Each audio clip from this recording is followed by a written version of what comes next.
আসসালামু আলাইকুম। আশা করি আপনারা সকলে ভালো আছেন।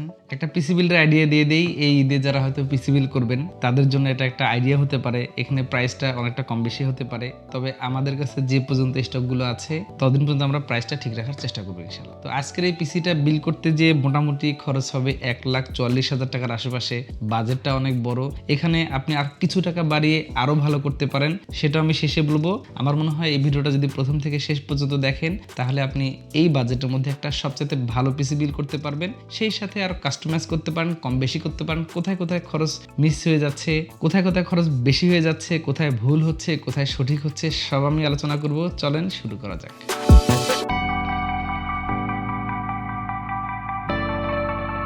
আজকের এই ভিডিওর জন্য প্রথমত হচ্ছে প্রসেসরটা আমি চয়েস করে ফেলেছি। প্রসেসর হিসেবে চয়েস করেছি এটা রাইজেনের 7700 একটা প্রসেসর। এটাতে আইজিপিউ আছে, যে আইজিপিউটা দিয়ে আপনি আহামরি গেমিং করতে পারবেন না। এর জন্য আমরা এটার সাথে গ্রাফিক্স কার্ড একটা পেয়ার করেছি। তো এই প্রসেসরটা 8 কোর 16 থ্রেডের প্রসেসর। এই মুহূর্তে বাজেট সেরা। দামটা কিছুটা বেশি ছিল, মাঝে মাঝে কমে যায়, মাঝে মাঝে বেড়ে যায়। মার্কেটে আপনি জাজ করতে গেলে এই প্রসেসরটা কিনতে হবে 24,000 টাকার আশেপাশে। আমরা ঈদ স্পেশাল অফারে চেষ্টা করছি কম্পিউটার ভিশন থেকে 22,500 টাকা করে রাখার জন্য। তো এটাই থাকবে আজকের এই পিসি বিলের সাথে।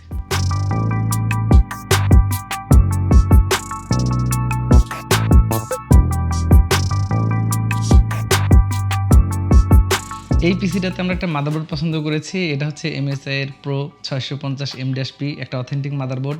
4টা র্যামের স্লট আছে, 2টা NVMe এর স্লট আছে। এছাড়া স্ট্যান্ডার্ড যে ফিচারগুলো আছে, বিশেষ করে পোর্টস, আদার্স ফিচার একেবারে সুইটেবল, অর্থাৎ একটা বাজেট বিল করার জন্য এটাকে চোখ বন্ধ করে 5 তালিকায় রাখা যেতে পারে। তো এটা থাকছে। আর এটা যদি আপনি নিতে চান মার্কেটে হয়তো 15,800-900 টাকার আশেপাশে। আমাদের এই বিল্ডের প্ল্যানিংয়ে ধরা হয়েছে 15,500 টাকা।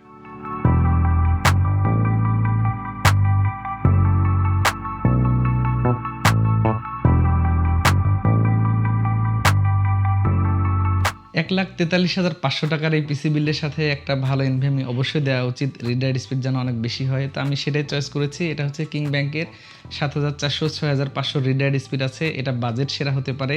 এটা 1 টেরাবাইট, নর্মালি 1 টেরাবাইট। অন্যান্য এনভিএমগুলো 24 থেকে 26,000 টাকা হয়ে গেছে। তাদের প্রাইসটা এখন পর্যন্ত 21,500 টাকার আশেপাশে আছে। আমার মনে হয় যে এই বাজেটের মধ্যে এই এনভিএমটাকে অনেক নিশ্চিন্তে পছন্দ করে রাখা যায়। আর যদি আপনার সুযোগ থাকে, টাকা কম থাকে, সেক্ষেত্রে 500 জিবি নিলেও এখানে হয়ে যাবে। 500 জিবিগুলো যদি নিতে চান তাহলে হয়তো 12 থেকে 13,000 টাকার আশেপাশে পাওয়া যাবে। সেক্ষেত্রে এটাতে প্রায় আরও 8,000 টাকা সেভ করার সুযোগ আছে।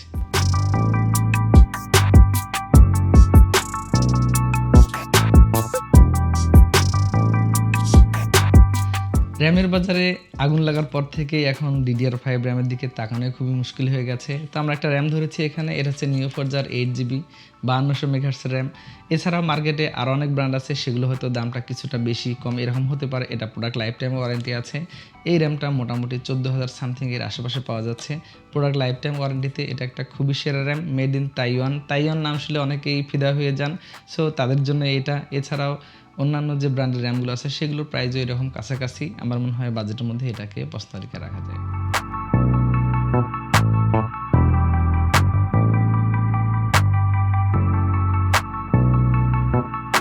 এই পিসিতে আমরা একটা পাওয়ার সাপ্লাই পছন্দ করেছি। এটা হচ্ছে ডিপকুলের PL550D, একটা 550 ওয়াটের পাওয়ার সাপ্লাই। আমরা এটাই দিয়েছি কারণ হলো যে এখানে যে গ্রাফিক্স কার্ডটা ব্যবহার করেছি এটা হলেই এনাফ। তবে আপনি যদি গ্রাফিক্স কার্ডটা আরেকটু ভালো নিতে চান সেক্ষেত্রে অবশ্যই চেষ্টা করবেন 650 বা 700, অর্থাৎ সেটার সাথে ম্যাচিং করে একটা পাওয়ার সাপ্লাই নেওয়ার জন্য। ডিপকুলের এই মডেলের পাওয়ার সাপ্লাইগুলো নিয়ে তেমন কোনো অভিযোগ নাই।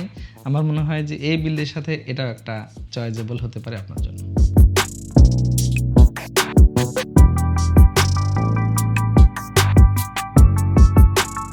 একটা গ্রাফিক্স কার্ড ধরেছি। এটা দেখলে অনেকেই বলবে যে এটা একটা ফ্লপ গ্রাফিক্স কার্ড।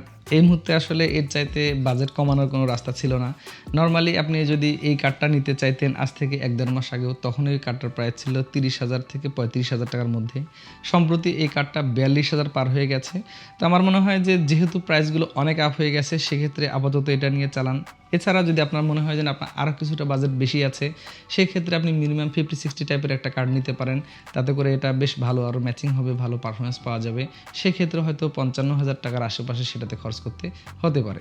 সেক্ষেত্রে আপনি একটু বাজেট বাড়িয়ে নেবেন, আমার মনে হয় সেটা আপনার জন্য বেশ ভালো হতে পারে। তবে এই প্ল্যানিংয়ে এই বাজেটের মধ্যে আমরা আজকের এই পিসি বিলের সাথে 8GB ভ্যারিয়েন্টের এই 3050 গিগাবাইটের কার্ডটাই রেখেছি।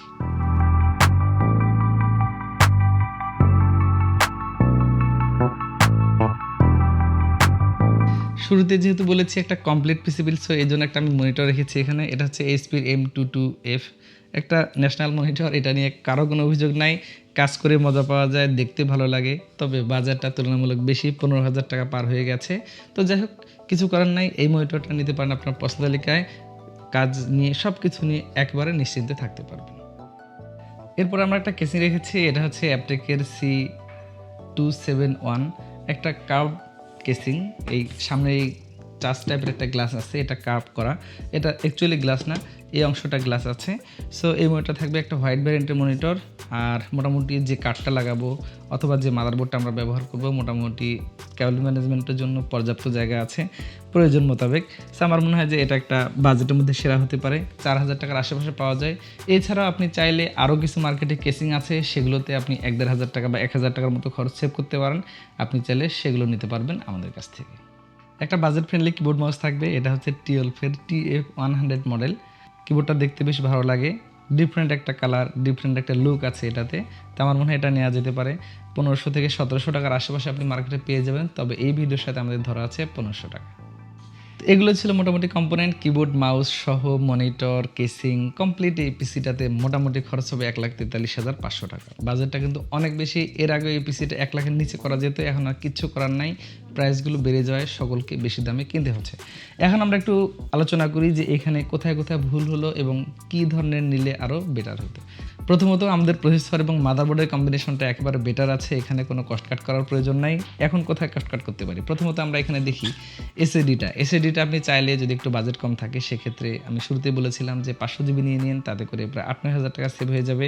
এটা আপনার জন্য ভালো। তার মানে 1,43,000 হলে 8,000 কমে গেলে 1,35,000 ভেঙে আসলো। এরপর এখানে কার্ডটা আমার কাছে একটু কম পছন্দ হয়েছে, এটা দিয়েছি কারণ আসলে একটু টাকা পয়সার হিসাব করি। এর আগে এই কার্ডটা অনেক কম দামে ছিল, আমি শুরুতেই বলেছি। আপনার যদি বাজেট একটু বাড়ানোর সুযোগ থাকে 10 থেকে 15,000 টাকা, সেক্ষেত্রে 50-60গুলো নিয়ে নিন একটা, তাহলে আপনি আরও বেটার পারফরমেন্স পাবেন।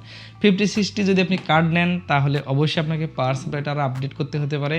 আপনি সেটার সাথে ম্যাচ করে যে পাওয়ার সাপ্লাইটা ওটাকে পারফর্ম করবে বা বেটার পারফরমেন্স দিবে, ওয়াট ম্যাচ করবে, সেটা নিলে আপনার হয়তো কিছুটা বাজেট বেড়ে যেতে পারে, তবে সেটাই উত্তম। এছাড়া মনিটর এইচপি ওকে, কোনো সমস্যা নাই। কেসিং নিয়ে যদি আপনার কোনো ক্লেম থাকে, একটা কেসিং আপনি চেঞ্জ করে নিতে পারেন। মার্কেটে অনেক কেসিং পাওয়া যায়, দেখে শুনে আপনার চোখে যেটা ভালো লাগে সেটা নিয়ে নিন।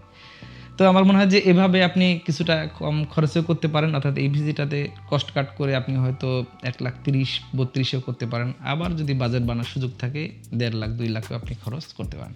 তো আমার মনে হয় 50-60 কার্ড নেওয়াটাই আপনার জন্য বেটার হবে যদি আপনার বাজেট থাকে। আর বাজেট না থাকলে আপনাদের এটা দিয়ে চালান। 1-1.5 বছর পর যদি কার্ডের দাম আবার কমে যায়, তখন একটা পছন্দসই কার্ড নিয়ে নিন। আর কথা নয়, ভিডিওটা কেমন হয়েছে আমি জানি না, ভুল হলে অবশ্যই ক্ষমা সুন্দর দৃষ্টিতে দেখবেন। এই পিসিটা নিতে পারেন কম্পিউটার ভিশন থেকে সরাসরি অনলাইনে, আমাদের ঢাকা অফিস থেকে অথবা রংপুর অফিস থেকে। আমরা চেষ্টা করবো আপনাকে আপনার কষ্টের টাকায় সেরা জিনিসটা দেওয়ার জন্য। সকলকে কম্পিউটার ভিশনে আসার আমন্ত্রণ জানাচ্ছি। আবার নতুন কোনো ভিডিওতে দেখা হবে। আল্লাহ হাফেজ।